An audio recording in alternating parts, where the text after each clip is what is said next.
day after I filmed the last video on this car, and I was gonna dyno it. It's a little humid. Just a little. This is like the worst dyno conditions possible. We're getting 5 inches of rain today. Not sure I'm gonna tune it because it is really humid. Like the humidity percentage is just off the charts. Let me check my little weather station here. I'm gonna guess it's like 80%. I think I might spend the day cleaning. Oh, I was way off. It is 99% humid. Okay.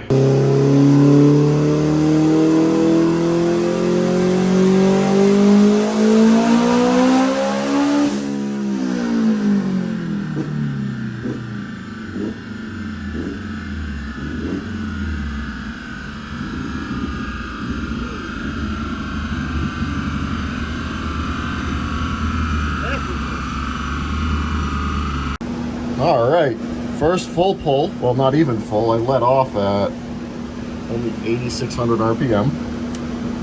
Car made 584 horsepower. That is beautiful. The horsepower is leveled off. That's because our boost is leveled off, and I'm barely running any timing. That was 16 degrees of timing at the top. This is only E50. And that was barely any boost for this turbo. So that was all of 44 pounds of boost. So that right there tied the previous most powerful record on its first rip. And we were trying to add quite a bit of fuel up top, so we got to go ahead and adjust that. Duty cycles at 69%, so we've got a little bit more injector to go. Our back pressure was spot on, our boost pressure. So that means our turbo's not too small. Engine coolant pressure was about 28 PSI at the top of that pole, which isn't there. That's that orange line right there. That line right there is our valve pressure, which is labeled as brake pressure in the system, but we only saw about a pound of vent case pressure, so that's good. So yeah, I mean, that was also only 47% duty cycle. I have the duty cycle dropping, so now what I'm going to do is have the duty cycle hold all the way out, which is about 60%, and we'll have that hold all the way out, and that way our boost keeps going up. But for its first pull back together, Jesus Christ. So I'm going to go look things over, make sure we don't have any crazy leaks, anything like that. And then this next one, I need to try to stay in it a little bit. I'll admit I was a bit nervous because the thing was just going. It felt like it wasn't gonna stop. Yeah.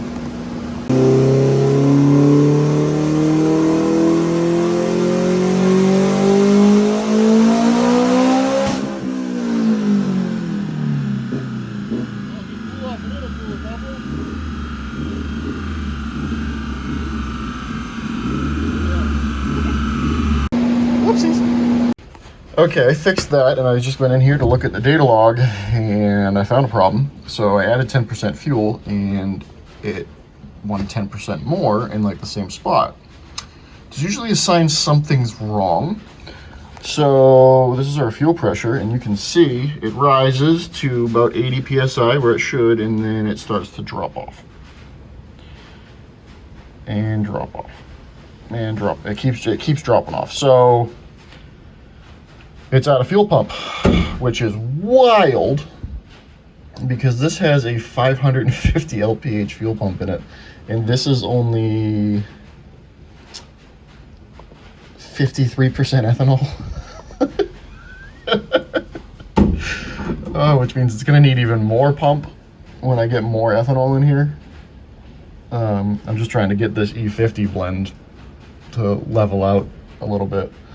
All right, so outside of it being out of fuel pump, this is really the first time I've been able to get on it with the new cams, because if you remember the last time I tried doing a pull with this engine combination, the clutch like exploded. It's making a huge difference. You can just tell it's not choking. it's not using as much fuel as it did before. To make that much power, I should say the 585 that it made before, so that first pull, so this right here, wait, that's not it. Did I not save that last pull? I'm gonna be so mad if I didn't save that last pull. I didn't save the last pull. Cool. That's fun. Anyway,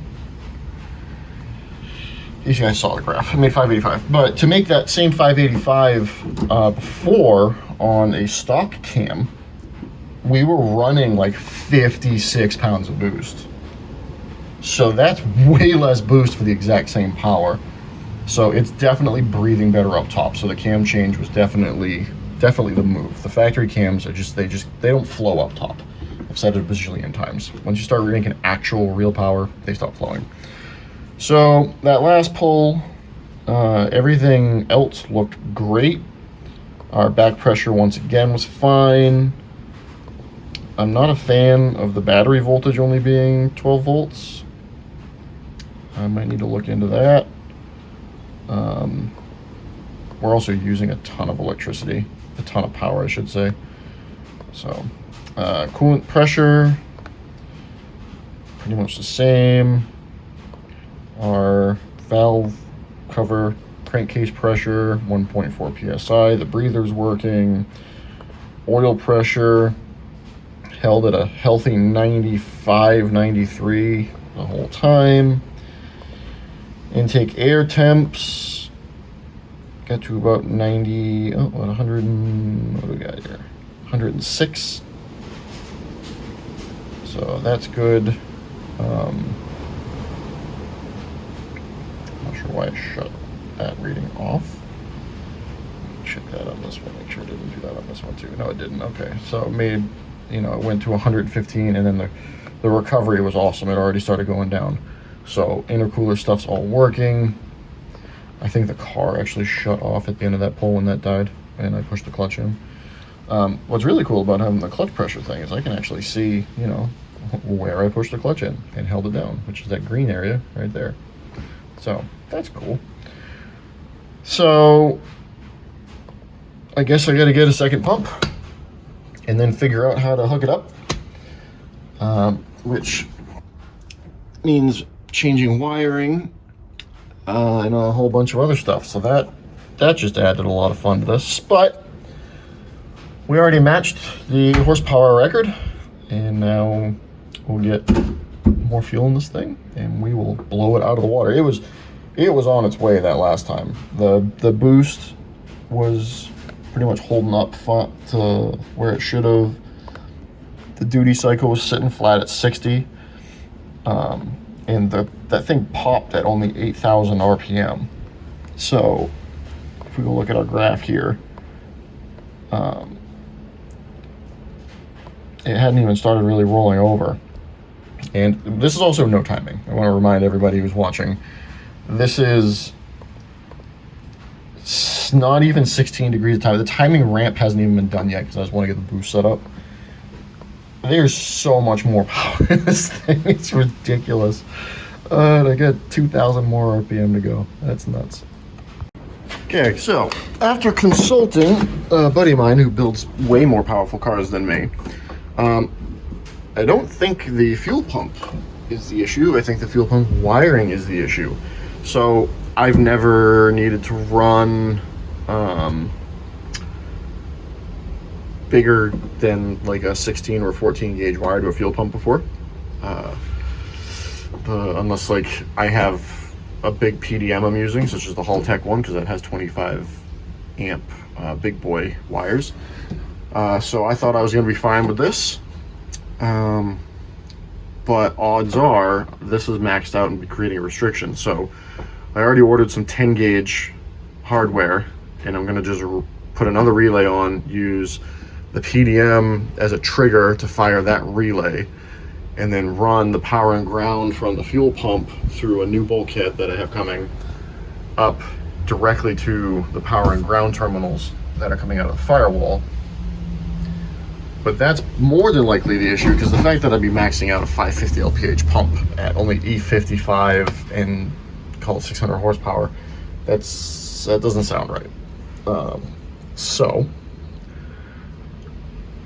yeah, we'll get that wiring in and then we'll do another rip. And the goal is to get this thing to like 700 is where I'd like to see it as its maximum. The turbo can very easily do that. So that is the goal of this. And it's gonna be pretty easy once I can get the fuel there. I'm not gonna do 700 on E55. I'll dump some more ethanol in and bump the content up. I'd like to see at least E70, E75 at the lowest to get up there, because I want to start bumping in some timing instead of boost. I'll probably end up around 50 pounds of boost, 55 I think, which we know the turbo can make. So once we get up to that boost level it off, start adding the timing and see where we get. But yeah, so that was an eventful day. Like and subscribe, guys.